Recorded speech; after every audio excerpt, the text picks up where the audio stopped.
নমস্কাৰ আপোনালোকে চাই আছে এনি পলিটিক্যাল ষ্টুডিঅ'ত মই ৰুণাস্মিতা হনিয়ে লম্ভিছে কামৰূপ মেট্ৰ' জিলাৰ জিলা পৰিবহণ বিষয়া কাৰ্যালয়ক এনফোৰ্সমেন্ট শাখাৰ দ্বিতীয় হিমাংশু দাসলৈ অহনি সংকেত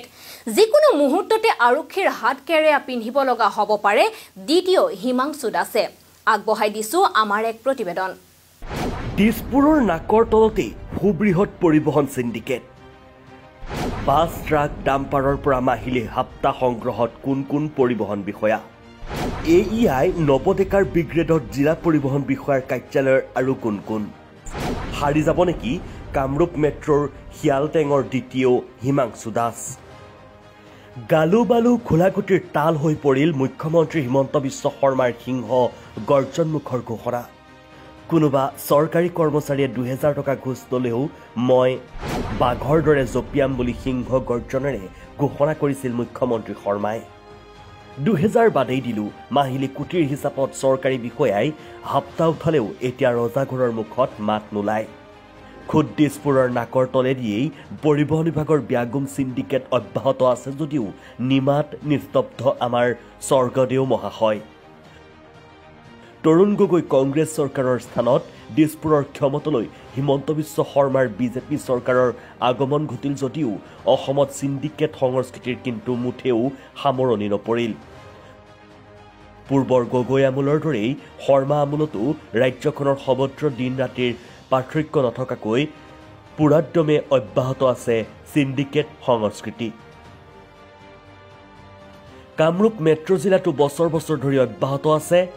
এক বৃহৎ পৰিবহণ সিন্ডিকেট এই সিন্ডিকেট লবিটোৱে গুৱাহাটীত প্ৰৱেশ কৰা প্ৰতিখন শিলবালি মাটিৰ ট্ৰাক আৰু ডাম্পাৰৰ পৰা মাহিলী হিচাপত হাপ্তা সংগ্ৰহ কৰে অকল ট্ৰাক আৰু ডাম্পাৰেই নহয় গুৱাহাটীত প্ৰৱেশ কৰা প্ৰতিখন দিবানৈ সবাসেও মাহিলী হিচাপত পৰিবহণ হাপ্তা আদায় দিব লগা হয় এই সিন্ডিকেট চক্ৰক এই হাপ্তা সংগ্ৰহ কৰাৰ বাবে ৰাজধানী চহৰখনৰ পূব পশ্চিম উত্তৰ দক্ষিণ প্ৰতিটো প্ৰৱেশ পথতে সিন্ডিকেট লবিটোৰ নিজস্ব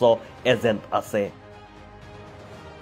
মাহিলী এক নিৰ্ধাৰিত সংখ্যাৰ হাপ্তা আদায়ৰ বিনিময়ত ট্ৰাক ডাম্পাৰ আৰু বাছৰ মালিক পক্ষই পৰিবহণ বিভাগৰ পৰা নিৰ্দিষ্ট কিছুমান সা সুবিধা লাভ কৰে হাপ্তা নিয়মীয়াকৈ আদায় দিয়া ট্ৰাক আৰু ডাম্পাৰৰ মাল সামগ্ৰীৰ ওজন কেতিয়াও পৰীক্ষণ নকৰে পৰিবহণ বিভাগে মাল সামগ্ৰীৰ ওজনেই নহয় হাপ্তা সময়মতে আদায় দিয়া ট্ৰাক ডাম্পাৰ আৰু বাছসমূহৰ ফিটনেছ চাৰ্টিফিকেট প্ৰদূষণ চাৰ্টিফিকেট আদি সকলো ডকুমেণ্টছেই পৰীক্ষণৰ পৰাও আঁতৰি থাকে পৰিবহণ বিভাগ অভিযোগ অনুসৰি বেতকুচিত থকা খুদ কামৰূপ মেট্ৰ' জিলাৰ জিলা পৰিবহণৰ কাৰ্যালয়ৰ পৰাই গুৱাহাটীৰ এই সুবৃহৎ পৰিবহণ সিন্ডিকেট নিয়ন্ত্ৰিত হৈ আহিছে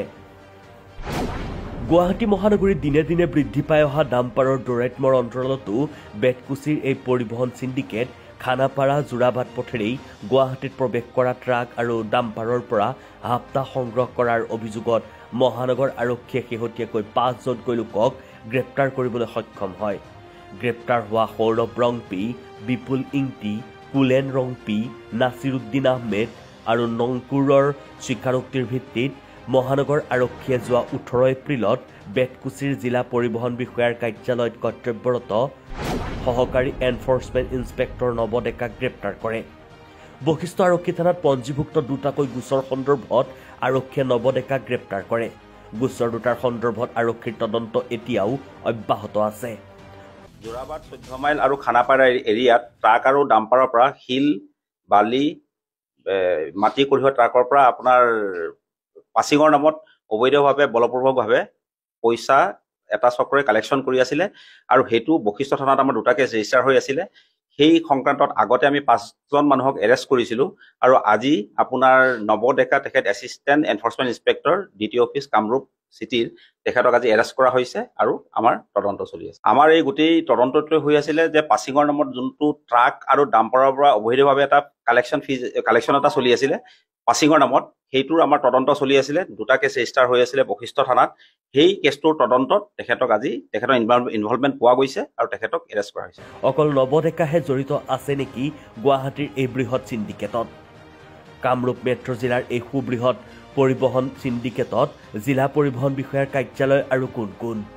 কোনে ক'ত কেনেকৈ ট্ৰাক ডাম্পাৰ আৰু বাছৰ পৰা সংগ্ৰহ কৰে পৰিবহণ হাপ্তা একোখন ট্ৰাক, একোখন ডাম্পাৰ আৰু একোখন দিবানৈশ বাছে মাহিলী কিমান ধন আদায় দিব লাগে এই চিণ্ডিকেট লবিক। কামৰূপ মেট্ৰ' জিলাৰ এনফৰ্চমেণ্ট শাখাৰ দ্বিতীয় শ্ৰীমান হিমাংশু দাসৰ হাতলৈ মাহেকত কিমান ধন আহে এই চিণ্ডিকেটৰ জৰিয়তে। নাৰেংগী হৈ গুৱাহাটীত সোমোৱা, ৰাণী হৈ গুৱাহাটীত সোমোৱা, ধাৰাপুৰ হৈ গুৱাহাটীত সোমোৱা, আমিনগাঁও হৈ গুৱাহাটীত সোমোৱা ট্ৰাক ডাম্পাৰৰ পৰা ক'ত কোনে কেনেকৈ পৰিবহণ হাপ্তা সংগ্ৰহ কৰে সেই সকলো তথ্য ইতিমধ্যেই এনি পলিটিকেলৰ হাতত আহি পৰিছে। ISBTৰ বাছসমূহৰ পৰা হাপ্তা সংগ্ৰহৰ দায়িত্বত কোন কোন, সকলোবোৰ আমি তথ্য প্ৰমাণ সহকাৰে উদঙাম আমাৰ পৰৱৰ্তী প্ৰতিবেদনত। News desk report, any political.